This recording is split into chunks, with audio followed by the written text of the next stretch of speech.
Cindy, we're back. Second bit. I had a laugh just before we pressed the record button because I said, let's not be ashamed of our shame. So let's continue with this whole shame stuff because. So we'll shame somebody who's not working, who's collecting government benefits, right? That person feels deep shame. Yeah.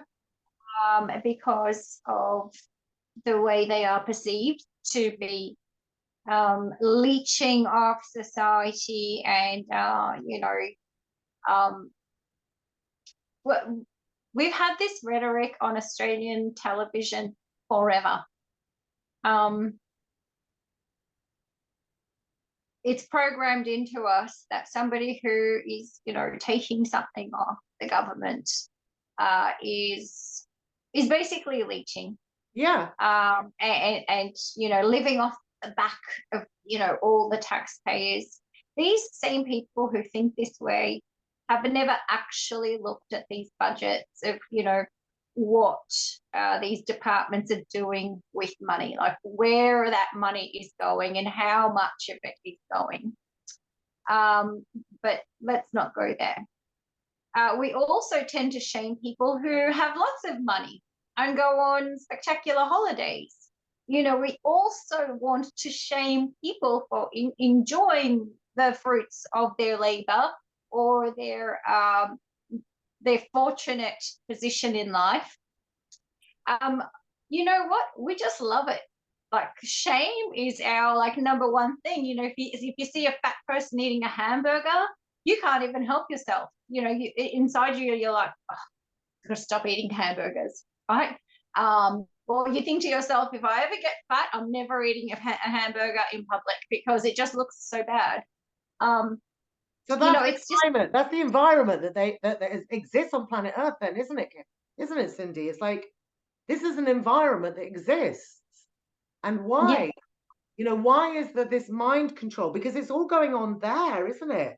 It's going on here, like you said. It's like, I'm not gonna necessarily lump myself in with all the fucking narratives and images I've been given that I'm supposed to be like I'm someone that shames others and da da da da. Because like your beautiful post the other day, actually, most of us didn't actually shame anyone ever. There were suggestions to shame people that aren't real for us. They're not real for us. I mean, no. Including those that have done that. I don't feel like shaming anyone. I'm wanting to point my finger at the global overlords and say, you are murdering people. And if we didn't agree to be genocided or have our DNA altered, you've taken our slave jobs, which, like you said, it doesn't really matter whether you were someone that was supposedly fortunate enough to be going on a holiday here and there because of the fruits of your labor, as opposed to someone that has already been homeless or relying on the state. It makes no difference. I'm going to be pointing at the global overlords and having difficult conversations with myself and others about what are we doing about this, and I know what I'm doing about it and I live it every day. And I'm sure you know what you're doing and you live it every day. I do my best. I do my best not to ever shame people because I've had it done to me and I'm acutely aware of it. Yes. I'm acutely aware of, I went to the supermarket and I bought food today, which is in brackets implied you didn't, right? Yeah. Let's hope some people don't watch this. Also, when I worked, I used to work for an insurance company more than 20 years ago now. Yeah. God, maybe like a quarter of a century ago. And I turned up to work, and on our monitors, it had a ticking clock, which was set to the seconds, right? Yeah. And my clock had gone red, and my manager said, "You're 30 seconds late." Like, this is serious. This is a serious thing. Yeah. app, right? And I calculate, and by the time you log on, it will be like 2 minutes. And I have calculated what you will have cost the company. And then I calculated if everybody did this, how many millions of dollars a year the company would lose because of people like me. So she tried to shame me for, walking in after, 30 seconds of this big red ticking time bomb is what it looked like. And there was no mention, of course, of the 5, 10, 15, 20 minutes of overtime I did every single day. Like exactly. that didn't count. Somehow that just didn't count. So I've never been I have a very, very strong sense of fairness and justice inside me. I will always give more than what I will get back. But when I get that sort of treatment, or then I become volatile. Anyway, the point is, it kind of doesn't matter like where you look. Shaming is applied, and even if you can control yourself from shaming someone, whether you do it with words or you do it with your eyes or you do it because there are so many passive aggressive ways to do it. The question is more, but are you changing your behavior so that you aren't shamed? Because I think that's the hardest thing to do. Like, it's pretty easy to like turn a blind eye to the cheeseburger eater and the person who will litter, or the person who will do whatever. It's pretty easy to just go, oh, okay, well, that's your problem.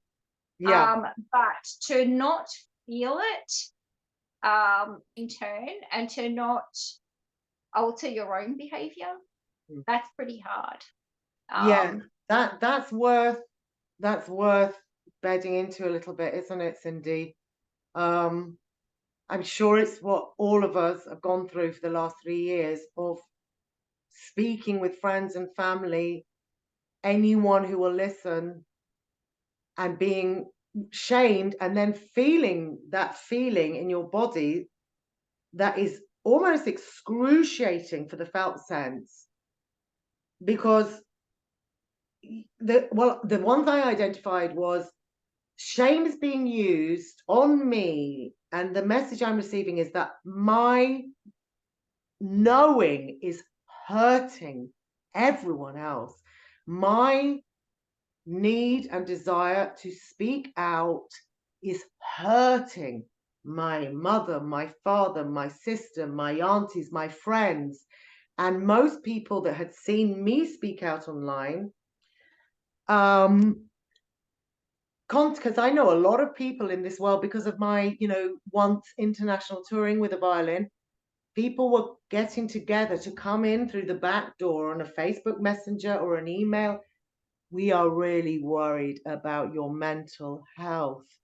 What are you saying? And when I was trying to express myself about, do you understand that when you start to stand for truth, because we got the chance in 2020, that was the cosmic moment, that you are now going to lose everything. You are going to lose your job, your friends, your family, maybe your home, maybe your life.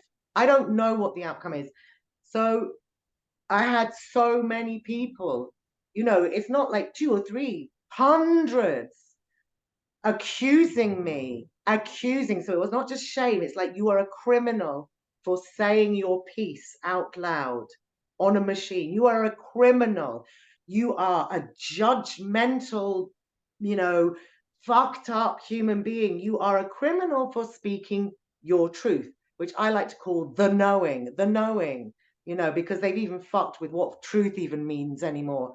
So it was, how dare you stand up and say, I am standing for truth for my children's generation and humanity and whomever else.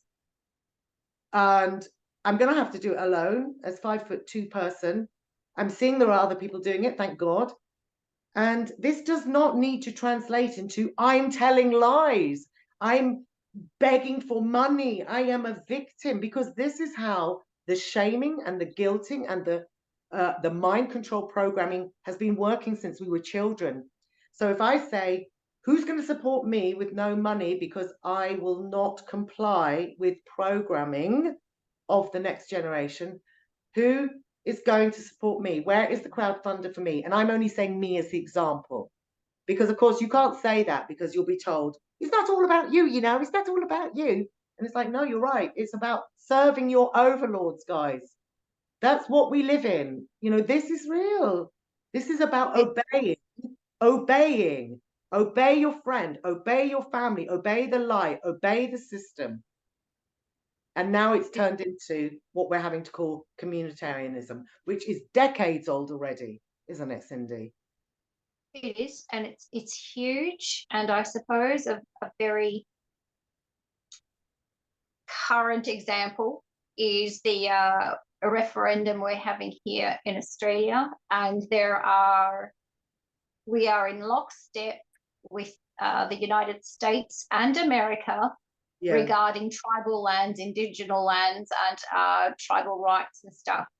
We're talking about amending the Constitution. And that has been done with shame.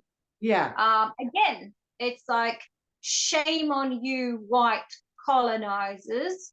You must atone. And this is how we're all collectively going to atone. We're going to write a blank check, okay, to a corporation, because we are talking about corporations. We're not talking about the Aboriginals and the First Nations people coming to my door or getting together and sorting something out. No, we're talking about a representative corporation. Apparently this corporation of, I don't know how many people can it be, are going to be speaking on behalf of and being the banksters for however many Indigenous people are on this land.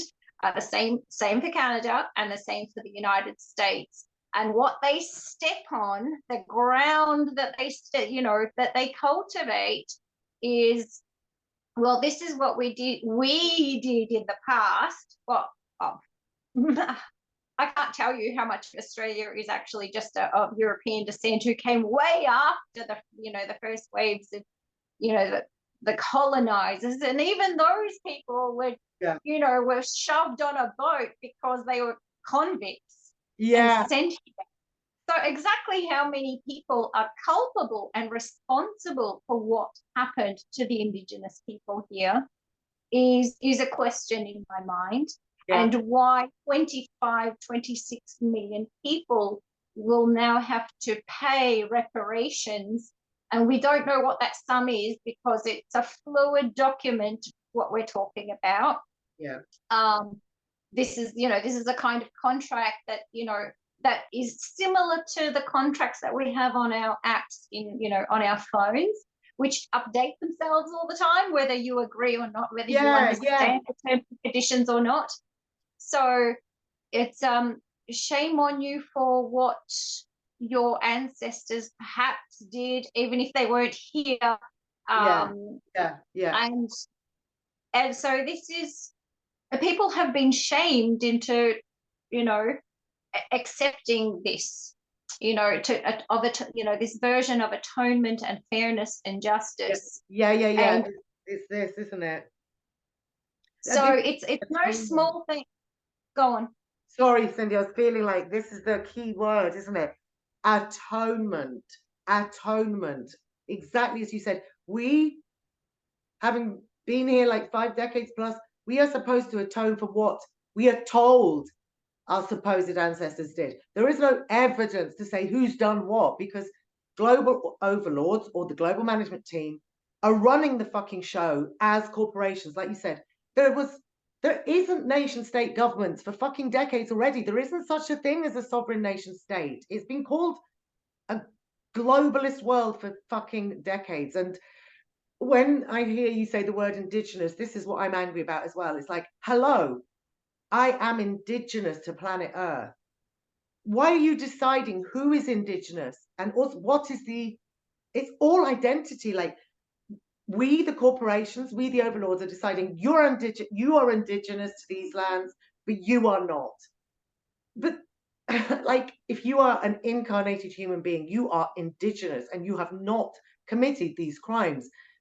But the ones that are committing the crimes are perpetually lying, covering it up, doing what you said, which is, oh, we're going to have to atone. Some sort of peoples are going to have to atone for other peoples.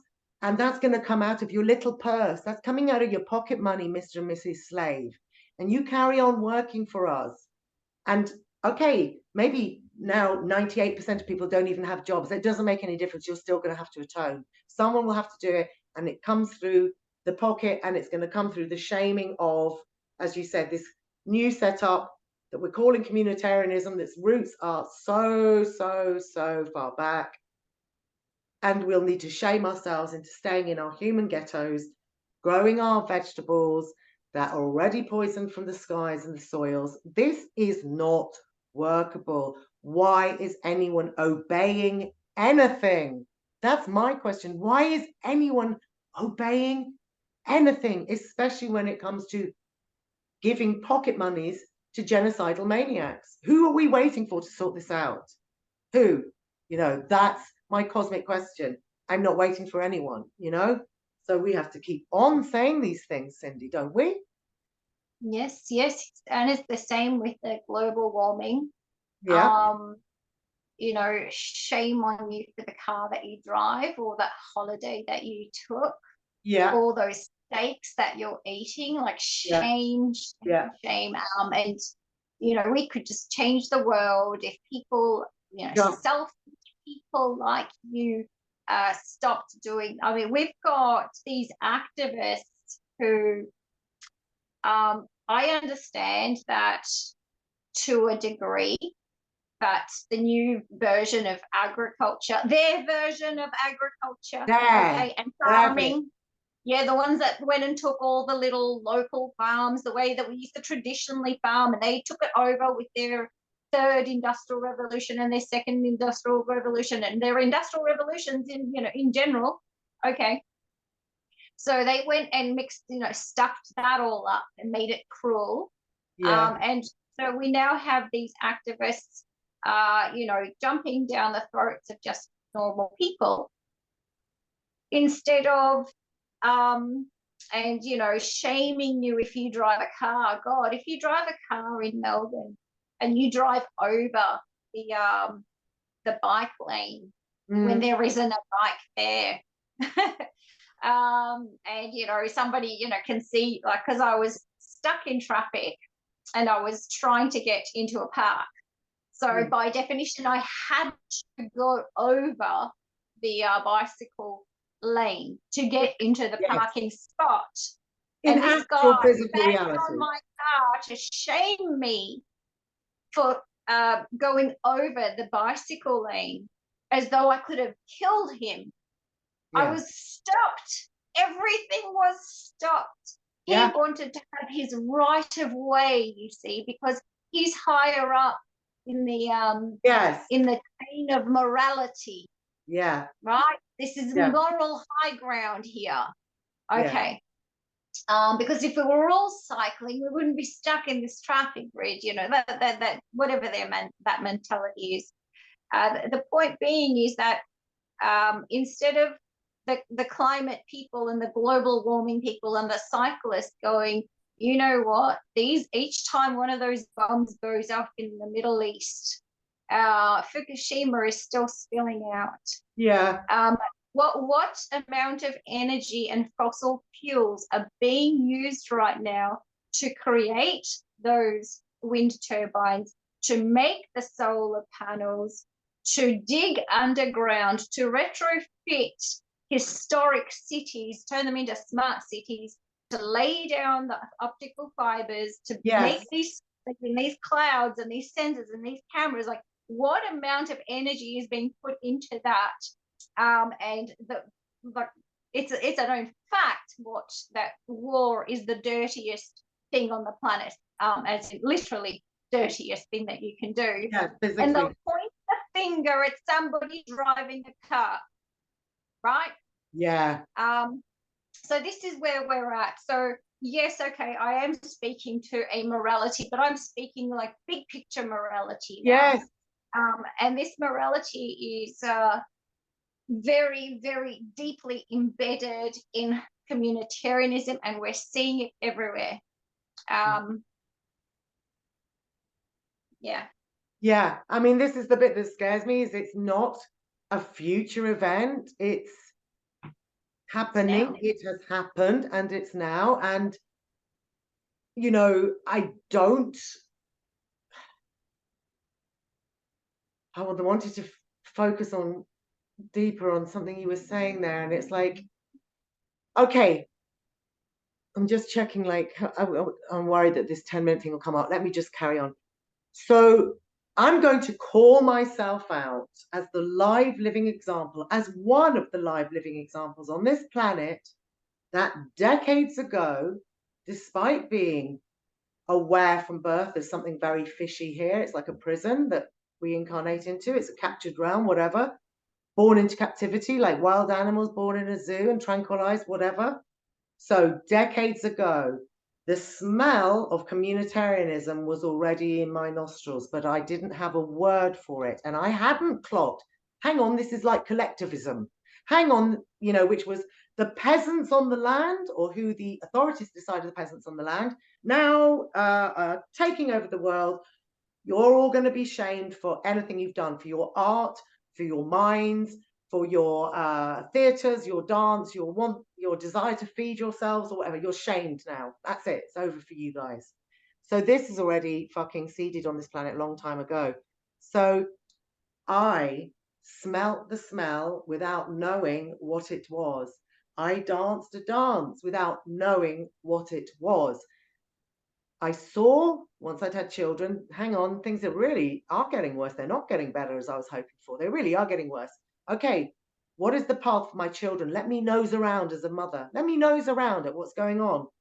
So I went to intentional community, many, to see, what do they feel like? What are they caring about? What are they doing? How awake are they? Can we speak as equal voices, or is there a power hierarchy? Where did they come from? How were they seeded? Who is running them? Who are they connected to? So I might as well, you know, say that we are all the live living examples of how they are engineering us from day one. So when I looked, Cindy, at, you know, I could see like, oh my God, I don't think my children are going to go and be touring around the world playing Beethoven and Mozart, because that's been trashed a long time ago already. So that slave path is over. What slave path is left?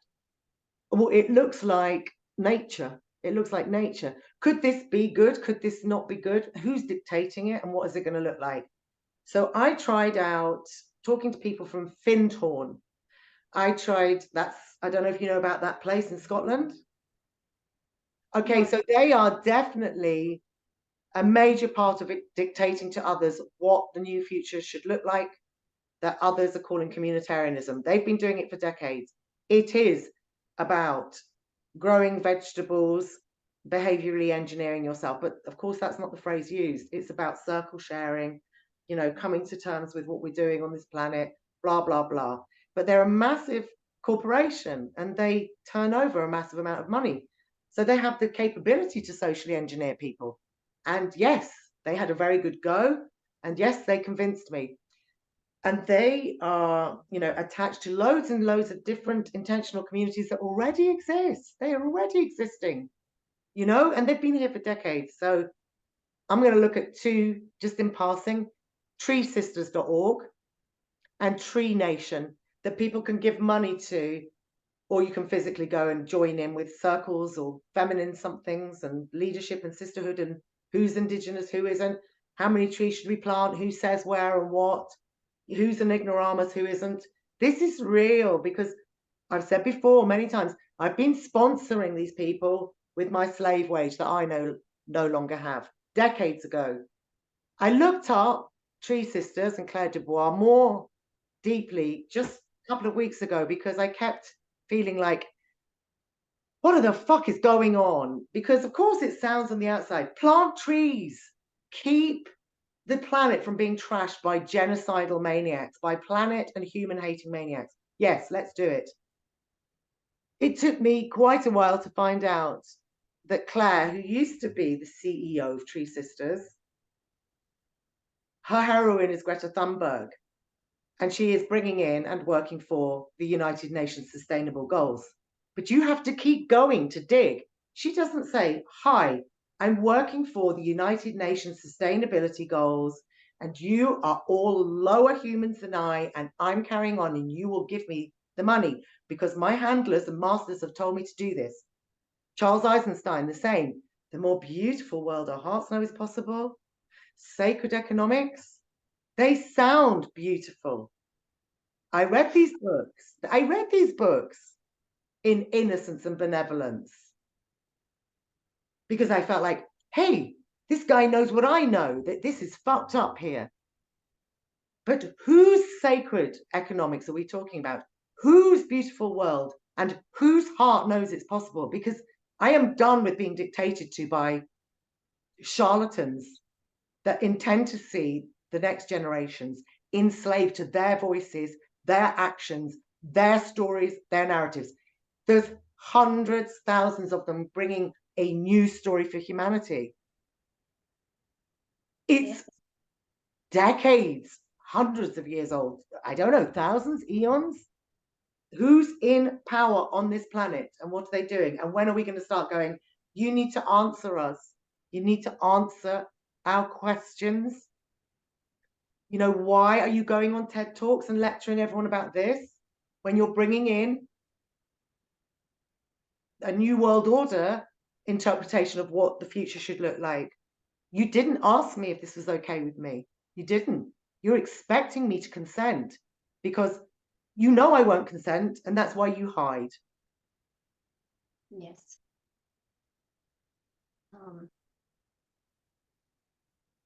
I was wanting to do research regarding morality and communitarianism.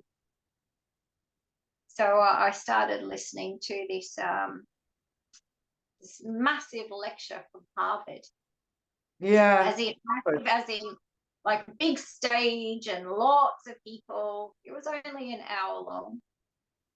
And the professor, whatever speaker, lecturer was teasing out, you know, the pros and cons.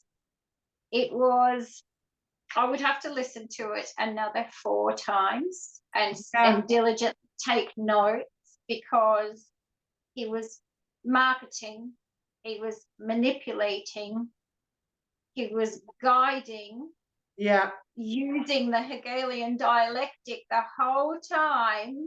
He was playing good cop, he was playing bad cop. He was a magician on a stage. And I don't know if the speakers that, because he did take comments and questions from the audience. And the whole thing was about morality.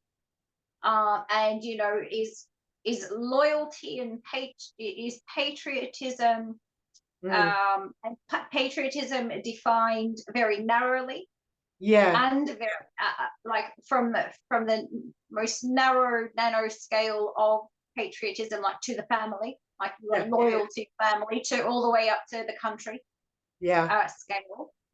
And it was, you know, this question, you know, like of what is the moral thing to do? What is the right thing to do? It was about what's the right thing to do. And he was putting people in a corner over things that today we have choice over. You know, questions like, if there are 2 children drowning and you can only save one of them and one of them is yours, which one are you going to save? Like, as if that's a fucking question, right? Jesus, like, as if that's like, as that's if anyone disgusting. Like, it is disgusting that it's even a question and that somebody will sit there and philosophize, you know, and think about it, right? Like, essays in by Monday. Okay, so this is, some kind of an extreme example, but this extreme, so that, a concrete extreme example, so we can understand the philosophy, the ideology, whatever. However, it starts, they give you this example, this extreme example, so that, we can extrapolate and think and talk about it. And then we can apply it to something, more common or real in the world. But we're talking about, they want to codify morality. Yes. I mean, do away with, 10 commandments of just don't hurt, don't steal, don't rape, don't murder, like, really simple things of you allow, our Western way of thinking, which is, maybe overgeneralized. I'm not an expert, but basically do no harm, right? Try to reach your potential without doing harm to others.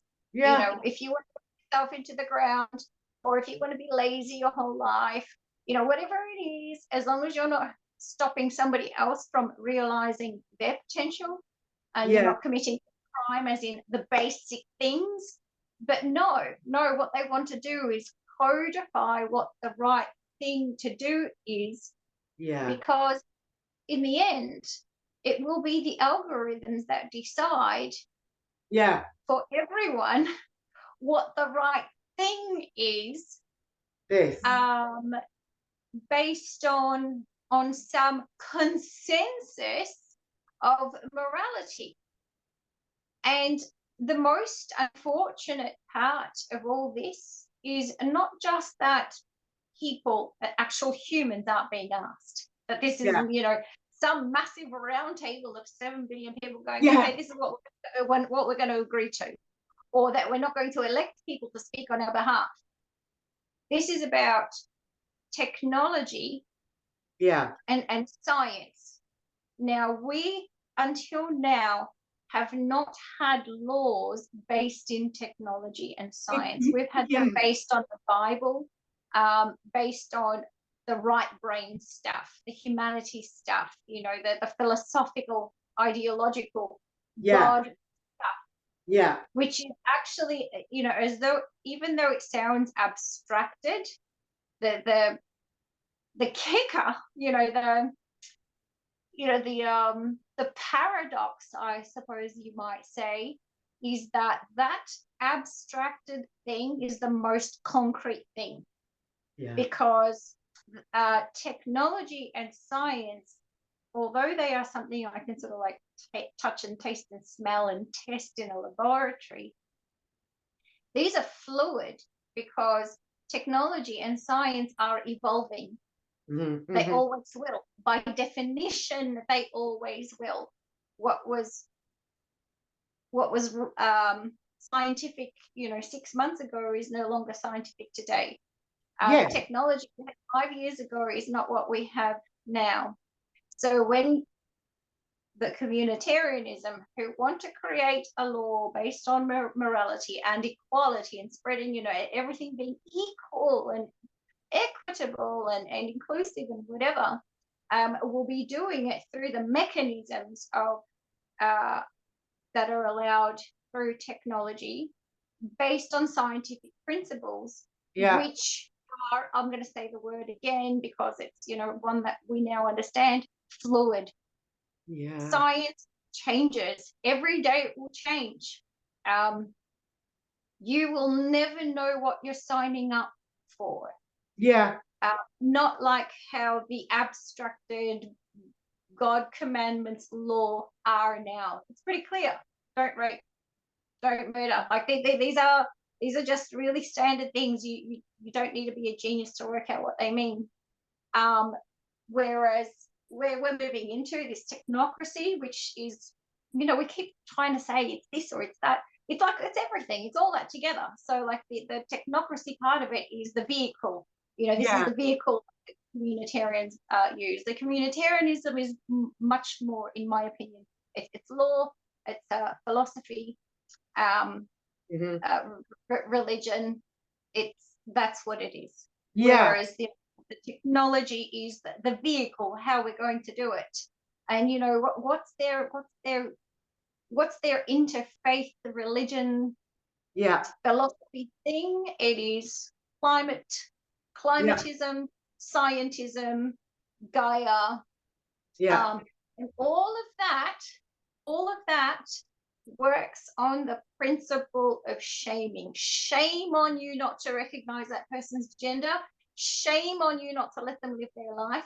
Shame on you that you want to be a white privileged person. Shame on you for thinking you're better than somebody else and you shouldn't get a vaccine. Shame on you for trying to kill grandmother.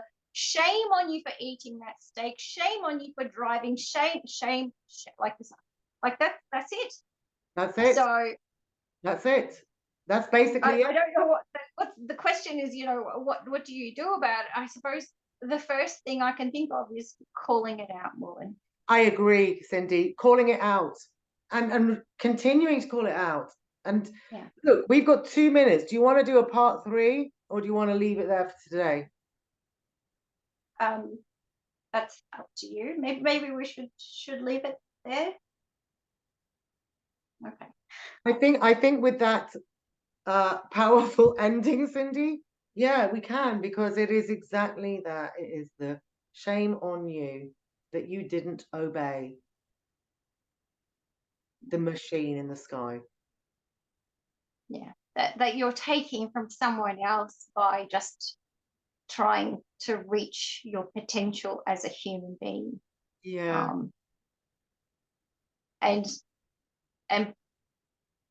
And that shame is so powerful on the mind that you can barely even get to a point where you can turn the shame back and go, hang on a second, you didn't let me reach my potential at all.